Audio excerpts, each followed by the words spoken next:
Previously on Unfiltered. The Venus rule, this and that. Zabi zabi za. Zabi, zabi, Yappa, yappa, yappa. Where did it originate from? Who created this idea? Who was the pioneer in this idea? Tell me, what is your source? What makes that connection? They can never give you an answer. Never. I heard it's a game. Oh, some guy from years ago and this and that. I mean, like, where's your source? Who is your source? You don't have one. Tell me. They don't have one. You don't It's have Tell me. non-existent. That's it. There's no source to give. There's no, you don't know. You don't know. You're dabbling in things you don't understand. You're putting your hand in a place that it's never been before, So and you wholesome. take it out just to see what happens because it looks cool and it's fun and, oh, maybe, my friend tried this and blah, blah, blah. This is why somebody will go, and they think it's a joke. They'll say, hey, let me read your palm. So you give them $5 and they follow the lines on your hand and they tell you your future. And because something eerily similar to what they said happens, hey, wow, oh my goodness, now it's like, this is. You go, you pay $5. Fortune teller puts their hand on the ball, and oh yeah, I see you going far. You're going places. I'm To walking down hell. the street. That's Oh. to hell. Oh, man. You know what I'm saying? You watch a movie. I was talking to, I was talking to somebody, and we were talking about, I brought up Ouija boards. I know you people saw the movie for it. You saw the trailer. You saw what happened to those people. All I saw was the trailer. I didn't see And the I movie. didn't see the movie. All I saw was the movie. trailer. I I see the stopped at the movie. trailer. As soon as I saw that, I was like, yeah, this is not something to mess with. The moment I found out that it's a real thing, that people can actually go and buy Ouija boards. You can go on Amazon, type. Even on Target, Everywhere. Target, the game section at Target. You go and buy a Ouija board and take it home and you pretend. Like, didn't you see what? Like, it doesn't scare you or anything. You're proud of yourself. You think it's cool. All right, none of my business. It's cool. They want the supernatural, but it's not the right supernatural. And That's so the problem. now there's the tarot card, and so you take the tarot card and I guess you flip it, and if it's like upside down or something, then They all have images on them. uh, The images represent something. Because, like, it's not false. Like, obviously, like, they'll test it, they'll do the tarot cards and everything, and they see that it's true. It's the devil working. Like, instead of believing in God, they'll, even if it's wrong, and you trust this crystal to do this, and you do zodiac signs, if it's applicable to their life, they'll just automatically believe. And so, I think that's just the issue. It's the fact that the devil proves that it's right when it's wrong. Like, actually says it's the wrong source. But it's going to make it seem like it's not the wrong source, because the devil will do everything to make you believe that it's true.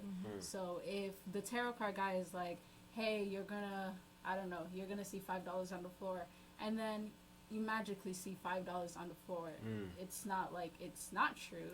It's just you're not going to the right source. So Yeah, and it's like people want a supernatural experience, but they look for it in the wrong places, or they're introduced to the wrong thing. Like, it's honestly sad. Like, when you get into that stuff, you're literally opening yourself to a whole nother, like, realm. And that's where all those things like sleep paralysis and all that stuff start coming in. Like, there's so many things that come in through just dabbling in those things, period. Like, you don't have peace at all. So, no, And so- but sorry. Yeah, go ahead.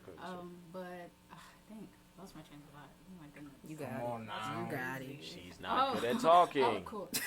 So, Safety and it's the again. thing with like faith, and Say it's, I something. think us Christians we do it too. Is like we always depend to see if God will actually do something. We can never just trust the unseen, and so people go to different ideas of the spiritual realm because if they can't see God, they have to physically see something to make them believe that it's.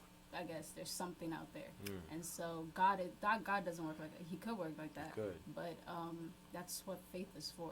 And so people don't have the patience to go to faith, and so I guess we'll use your little thing. Faith comes by hearing and hearing and hearing, and so because they don't see faith working, they stop hearing. Say something. So, No, Yes. that's Say it again. Say something. no, that's true. And here's the thing too, is that, oh my goodness, I just put up Vanessa. I lost my train of thought. He said I pulled up Vanessa. Oh my gosh. Dang, I don't even know where I was going. It's there. It is. It's called the unseen on purpose.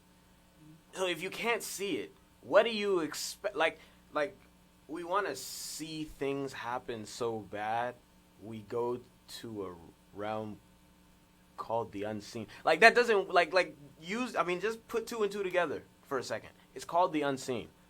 So if you know it's called the unseen, then there's a reason that you can't see it. There's something about you or about the place that you were put in that just you're not meant to see this stuff. The Bible tells us that the spiritual realm is more real than the physical realm. That the spirit realm actually birthed this realm where you can touch and all this stuff.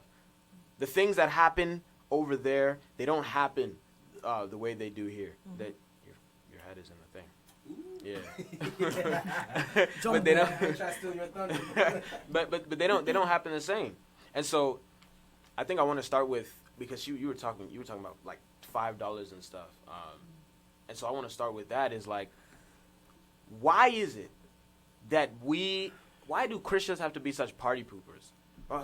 Don't do tarot, don't do zodiac, don't do astrology, don't do this, don't do that. I find my future, I manifest positivity, I found my husband, I found my wife, my girlfriend, my boyfriend, I'm happy, I have money, I'm having all these things, blah, blah, blah, blah, blah. If I can get good things from what you call witchcraft, if I can get good things from what you call demonic, why call it demonic? And even if it is demonic, why don't we mess with the demons? Because the demons must know better for me than God does. God doesn't want to help me. Obviously, I pray and nothing happens, but I go to a demon and I just pay him $5 and suddenly I have anything I want in a couple months, in a couple days. So what is it? What's God's problem? What's up with him? Someone tell me. If I see that view again. Why you even say my name? I didn't even touch anything. I was like this. Lick your rocks. I just remember. Yeah. Man. So the thing is, the misconception is that people think that demonic automatically means something that's scary or something that looks like the Ouija board or something like that. People think that. What are you doing? Go ahead. Silence. But people think that it automatically means that like, oh, it's some type of scary stuff, blood sacrifice. Oh, this and that. Like people don't think that the devil eludes you with pleasure. That's true. He offers a lot of pleasure. He comes off as your friend. Yep. You know, he's gonna make you all the promises. He's like, yeah, I'm gonna get you this VVS's, bro, that Cuban link. Yeah, you look nice, huh? Or these opportunities. You know, sometimes we talk about, oh, these opportunities. Not every opportunity is good. So they're gonna present themselves as something that's manifesting. Oh, good. Yes, let me look at my future. Let me see how I can feel good about myself. And he's gonna tell you all these lies. So the problem is that people truly believe that what they're doing is good, and that's what makes it disheartening. That's what makes it sad. It's normalized. And that's what makes it hard for them to let go of it, because they're like, how can something so good be so bad? So bad. Yeah. Until once they realize, and that's the thing, because like it's sad, because I've been saying this lately. It's like, at what point are you gonna learn? What's it gonna take for you to realize that what you're doing is actually sending you further back than even just being I mean, it could be send you further back than just being a casual plebeian, bro. You know what I'm saying? Like, what's gonna make you learn your lesson? And I feel like, cause like conviction, bro, for all of you guys that experience conviction, bro, sometimes you don't want to ever feel that again. Yeah. Like, I'm talking about real conviction where you brought down to your knees. You don't want to feel that. So like, to what extent? And we are believers. Imagine for those, like, what's it gonna take for you to be like, okay, I learned my lesson. Are you gonna hear the word, bro? I don't like the way she's looking at me. Are you gonna hear the word, or are you just gonna keep closing your ears and be like, no, but. The thing is, the truth is, bro, we could say all this and this, bro. The point is, bro, just read that book. Read that book, the most bought book in the world, but the least read. This is Nessa.